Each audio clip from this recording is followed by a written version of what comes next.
Prime Minister Boris Johnson, distinguished delegates, media के हमारे साथी, नमस्कार। सबसे पहले मैं प्रधानमंत्री बोरिस जॉनसन और उनके डेलीगेशन का भारत में हार्दिक स्वागत करता हूं। प्रधानमंत्री के रूप में भले ही यह उनकी पहली भारत यात्रा है, लेकिन एक पुराने मित्र के रूप में वे भारत को बहुत अच्छे से जानते हैं, समझते हैं। पिछले कई वर्षों से भारत और यूके के संबंधों को मजबूत करने में प्रधानमंत्री जॉनसन की बहुत महत्वपूर्ण भूमिका रही है। इस समय जब भारत अपनी आजादी का अमृत महोत्सव मना रहा है, प्रधानमंत्री बोरिस जॉनसन का यहां आना अपने आप में एक ऐतिहासिक पल है। और कल तो पूरे भारत ने देखा है कि आपने अपनी भारत यात्रा का शुभारंभ साबरमती आश्रम में महात्मा गांधी को श्रद्धा सुमन अर्पित करके किया। फ्रेंड, पिछले साल हमने दोनों देशों के बीच कॉम्प्रिहेंसिव स्ट्रेटेजिक पार्टनरशिप की स्थापना की थी और इस दशक में अपने संबंधों को दिशा देने के लिए हमने एक महत्वाकांक्षी रोड मैप 2030 भी लॉन्च किया था। आज की हमारी बातचीत में हमने इस रोड मैप में हुई प्रगति को रिव्यू भी किया और आगामी समय के लिए कुछ लक्ष्य भी तय किए। फ्री ट्रेड एग्रीमेंट के विषय पर दोनों देशों की टीम्स काम कर रही है। बातचीत में अच्छी प्रगति हो रही है और हमने इस साल के अंत तक एफटीए के समापन की दिशा में पूरा प्रयास करने का निर्णय लिया है। पिछले कुछ महीनों में भारत ने यूएई और ऑस्ट्रेलिया के साथ फ्री ट्रेड एग्रीमेंट का समापन किया है।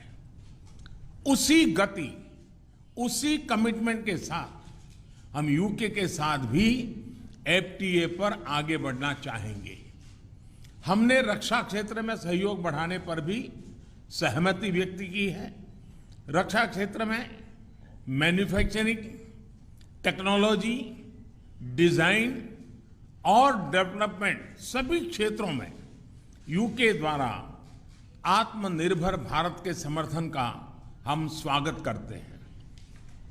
फ्रेंड्स, भारत में चल रहे व्यापक रिफॉर्म्स हमारे इंफ्रास्ट्रक्चर मॉडर्नाइजेशन प्लान और नेशनल इंफ्रास्ट्रक्चर पाइपलाइन के बारे में भी हमने चर्चा की।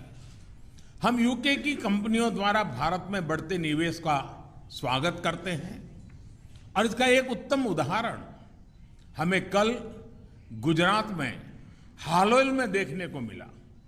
यूके में रहने वाले 1.6 मिलियन भारतीय मूल के लोग समाज और अर्थव्यवस्था के हर क्षेत्र में सकारात्मक योगदान कर रहे हैं। हमें उनकी उपलब्धियों पर गर्व है और इस जीवंत सेतु को हम और मजबूत करना चाहते हैं। इस दिशा में प्रधानमंत्री जॉनसन ने निजी रूप से बहुत योगदान किया है। इसके लिए मैं उनका अभिनंदन करता हूं। फ्रेंड्स, हमने ग्लासगो में आयोजित COP26 में लिए गए संकल्पों को पूर्ण करने के लिए अपनी प्रतिबद्धता जताई। आज हमने अपने क्लाइमेट और एनर्जी पार्टनरशिप को और अधिक गहन करने का निर्णय लिया। हम यूके को भारत के नेशनल हाइड्रोजन मिशन में शामिल होने के लिए आमंत्रित करते हैं और हमारे बीच स्ट्रेटेजिक टेक डायलॉग की स्थापना का मैं हृदय से स्वागत करता हूं। फ्रेंड्स, आज हमारे बीच ग्लोबल इनोवेशन पार्टनरशिप के इम्प्लीमेंटेशन अरेंजमेंट्स का समापन एक बहुत महत्वपूर्ण पहल साबित होगी। यह अन्य देशों के साथ हमारी विकास साझेदारी को और मजबूती प्रदान करेगा। इसके तहत तीसरे देशों में मेड इन इंडिया इनोवेशंस के ट्रांसफर और स्केलिंग अप के लिए भारत और यूके $100 मिलियन तक को फाइनेंस करेंगे। इनसे सस्टेनेबल डेवलपमेंट गोल्स की प्राप्ति में और क्लाइमेट चेंज से निपटने के प्रयासों में भी मदद मिलेगी। ये हमारे स्टार्टअप्स और एमएसएमई सेक्टर के नए मार्केट्स तलाशने और अपने इनोवेशंस को ग्लोबल करने में बहुत उपयोगी सिद्ध होगा। फ्रेंड, हमने क्षेत्रीय और वैश्विक स्तर पर हो रहे अनेक डेवलपमेंट्स पर भी चर्चा की। एक free, open, inclusive and rule based order पर आधारित इंडो पैसिफिक क्षेत्र बनाए रखने पर हमने जोर दिया। इंडो पैसिफिक ओशन इनिशिएटिव से जुड़ने के यूके के निर्णय का भारत स्वागत करता है।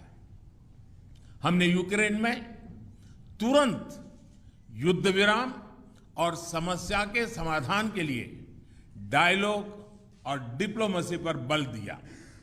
हमने सभी देशों की क्षेत्रीय अखंडता और संप्रभुता के सम्मान का महत्व भी दोहराया। हमने एक पीसफुल, स्टेबल और सिक्योर अफगानिस्तान और एक इंक्लूसिव और रिप्रेजेंटेटिव गवर्नमेंट के लिए अपना समर्थन दोहराया। यह आवश्यक है कि अफगान भूमि का प्रयोग अन्य देशों में आतंकवाद फैलाने के लिए नहीं होना चाहिए। एक्सेलेंसी, आपने हमेशा भारत और यूके के संबंधों को मजबूत करने के लिए विशेष प्रयास किए हैं। इसके लिए हम आपका अभिनंदन करते हैं। एक बार फिर आपका और आपके प्रतिनिधिमंडल का भारत में हार्दिक स्वागत है। बहुत बहुत धन्यवाद।